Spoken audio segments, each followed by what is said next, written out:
জানিয়ে ঢাকা মহানগর দক্ষিণ আওয়ামী লীগ এখন ঢাকা মহানগর দক্ষিণ আওয়ামী লীগের ৭৫টি ওয়ার্ড ২৪টি ছাড়া ৬১০টি ইউনিট থেকে ব্যাপক হারে নেতা কর্মীর উপস্থিতিতে আমরা এখানে সমাবেশ করেছি এবং বাজেটকে স্বাগত রেখে আমাদের নেতৃবৃন্দ বক্তব্য রেখেছেন।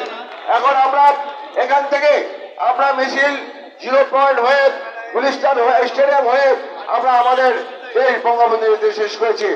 আমরা আর বক্তব্য বাড়াবো না।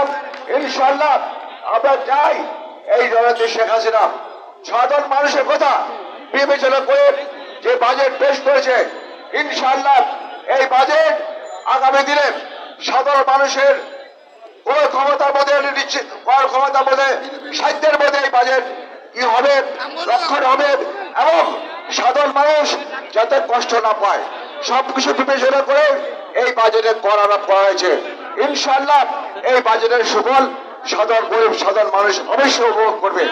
আর আমি বক্তব্য না বলে আমাদের নেতা কর্মীরা যারা এখানে উপস্থিত হয়েছেন সকলকে ধন্যবাদ জানাই মহানগর আওয়ামী লীগের পক্ষ থেকে এবং যারা মিডিয়া ভাইরা এখানে উপস্থিত আছেন সকল প্রিন্ট এবং ইলেকট্রনিক মিডিয়া প্রিন্ট মিডিয়া সকল ভাইকে ধন্যবাদ জানাই এবং প্রধানমন্ত্রী অর্থমন্ত্রীকে আবারও স্বাগত জানাই আমার বক্তব্য এখানে শেষ করছি।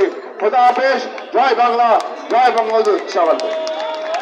আপনারা যে যার এলাকায় মিছিল সহকারে এই বাজেটকে অভিনন্দন জানিয়ে আপনারা যে যার এলাকায় চলে যাবেন। সবাইকে ধন্যবাদ। জয় বাংলা, জয় বঙ্গবন্ধু।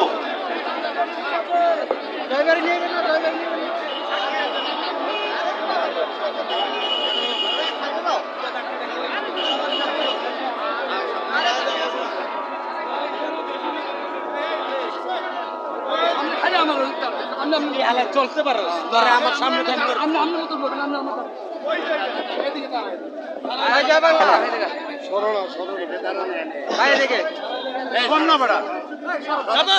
বন্ধুরা, আপনারা জানেন আজকে পবিত্র জাতীয় সংসদে ২৪ এবং ২৫ সালের বাজেট ঘোষণা হয়েছে এবং আপনারা জানেন যে গণমুখী বাজেট এই বাজেটে